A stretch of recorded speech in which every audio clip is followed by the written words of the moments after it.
سلام، چطورین؟ همونطور که میبینین میخوام کوکی درست کنم. دیگه خیلی لفتش نمیدم. 100 گرم کرم میندازیم توی مایتابه، میذاریم که تا ذوب بشه. بعد روش دیدین یه حالت چی میگن دوغ میبنده. یه سفیدک هایی میزنه، میذاریم این سفیدک ها رو ببنده. بعد که این سفیدک ها چیز شد، میره یه کفی روش میاد. کف که میکنه بعد زیرش یه ذرات قهوه‌ای میشه، یعنی تشکیل میشه. اون ذرات که تشکیل شد شما باید زیر گاز رو خاموش کنید، بذارید این خنک بشه. وسطش هم با دوست خودتون غیبت میکنید، از همه جا میگین، از همه کس میگین که تا اون کره خنک میشه شما بیکار نباشین. بعد از اینکه حالا کره خنک شد و شما غیبتاتون رو کردین، میریم ما بقیه وسایل رو آماده میکنین.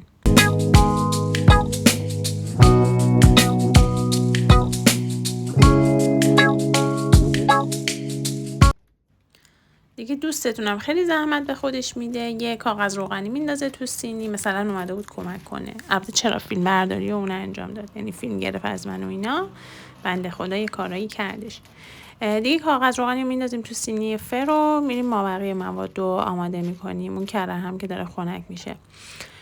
ببینید پیمونتون هر چقدر که هست، حالا اونو میخواین نصف کنین، میخواین کامل بریزین، اینا دیگه به اختیار خودتونه. من پیمونمو نصف کردم، نصفشو شکر قهوه‌ای ریختم، نصفشو شکر سفید، یه دونه تخم مرغ، یکم وانیل و یکم پودر شکلات. اینا رو میریزم، یعنی شکرها رو میریزم و وانیل رو میریزم، تخم مرغ هم میزنم، هم که زدم بعدش بهش پودر کاکائو اضافه میکنم. پودر کاکائو هم اگه دوست دارین کوکیتون شکلاتی تر بشه بیشتر بریزین، اگه دوست ندارین اصلا نریزین، ولی یه کوچولو رو بریزین حتما. دیگه اینو میریزیم و هم میزنیم و دیگه همین فعلا.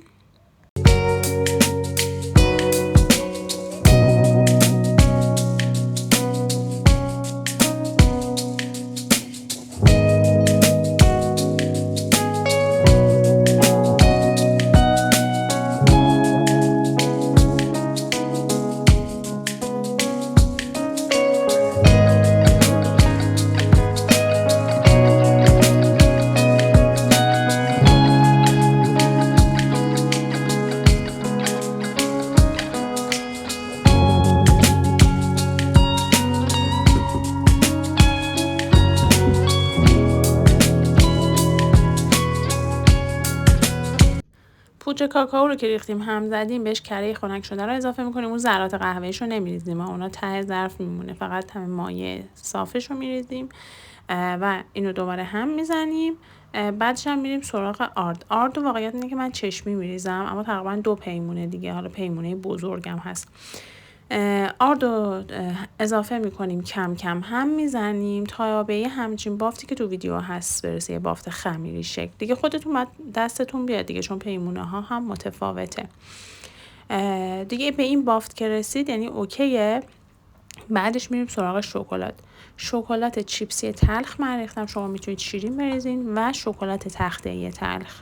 حالا خیلی هم 80-90% نمیخواد، همین 70% 60% خوبه. فقط حتما شکلات نسوس بگیرید که توی فر میذارید دود نکنید، دود نکنه همه جا رو ور نداره دودش.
دیگه کوکیا که آماده شد، افر حتما سری درش میارین و میذارینش یه گوشه و روش پارچه میکشین که خشک نشه و خنک بشه، چون اگه خشک بشه دیگه واقعا به درد نمیخوره، باید بزنین تو دیوار ترک برداره.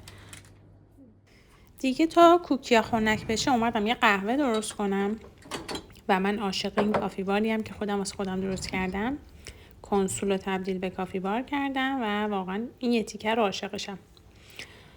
دوستم هم که امروز اومده خودش یوتیوبره ولی خیلی حوصله نداشت، یعنی از فکر کنم از دوربین خسته است، حوصله نداشت بیاد تو دوربین. حالا یه جاهایی هستش. دیگه بعدش هم دیگه هیچ دیگه قهوه آماده شد، کوکی هم خنک شد، رفتیم که به غیبتمون و اینا بپردازیم.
فکر کنم ما هفته پیش هم دیگر دیده بودیم، ولی این هفته که همو دیدیم دوستم اومد اینجا، یعنی ما از هر دری صحبت کردیم و پشت همه غیبت کردیم، خدا ما رو ببخشه. و یه سری چیزا برامون مرور شد و یادآور شد که واقعا مرده بودیم از خنده. و دیگه خلاصه اینجوری PMS هم بودم، اصلا حالم خیلی بد بود. خوب شد که اومد، داشتم سکته میکردم و بعد از اون واقعا حالم بهتر شد و اینا. خلاصه با دوستاتون این کارو بکنید، یعنی اینکه حالا یا تو خونه قرار بذارین یا تایم یا با هم صحبت کنین یا کافه چیزی، واقعا جوابه و حالتون عوض میشه. راستی اگه ویدیو رو دوست داشتین لایک و کامنت یادتون نره، سابسکرایب کنید و نظراتتون رو بهم بگین که ببینم این سبک ویدیوها رو دوست دارین یا نه.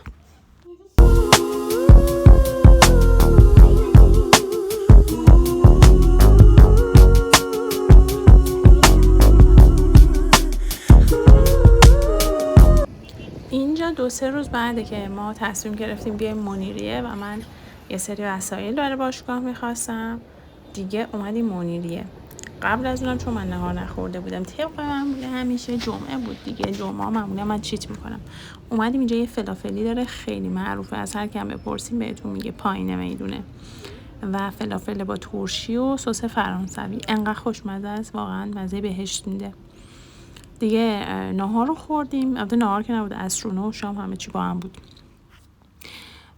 و بعد از اون رفتیم یه چرخ زدیم. دستکش میخواستم، اصلا دستکشی که میخواستم رو پیدا نکردم، خیلی بد بود، یعنی همه چی بد بود. لباس ورزشیاش اصلا قشنگ نبود و اینا. من همه چی سعی میکنم مثلا نیم تنمو یه جا میگیرم، همیشه چیز ست نمیگیرم که حالا مثلا برم توی مغازه ستی باشه قشنگ باشه بخرم، ولی اصلا جنساش و اینا بد بود، قشنگ نبود. این سری واقعا ناامید شدم از منیریه. کلا هم دیگه وقتی این پیجای یعنی آنلاین شاپ ها اومدن دیگه به نظر منیریه خیلی جذاب نیستش. ولی خب حالا گشتیم و نیه همش ناامیدم، همش میچرخونم همه چی و هیچی پیدا نمیکنم دیگه. آنلاین شاپ ها واقعا بهتره دیگه. من تصمیم گرفتم از همونا خرید کنم و بگردم دستکش مورد علاقه هم پیدا کنم. رفتیم کتونی هم بگیریم که کتونی هم اصلا خوب نبود. حالا بگو مگه خودت چی میپوشی؟ ولی من اینا رو دوست نداشتم. حالا شدم چون تازه خریده بودم چیزی به چشمم نمیومد. نمیدونم. از این بامیام گرفتیم و خود را منفجر کرد و اومدیم خونه. تو ولاگ بعدی میبینمتون. فعلا بای بای.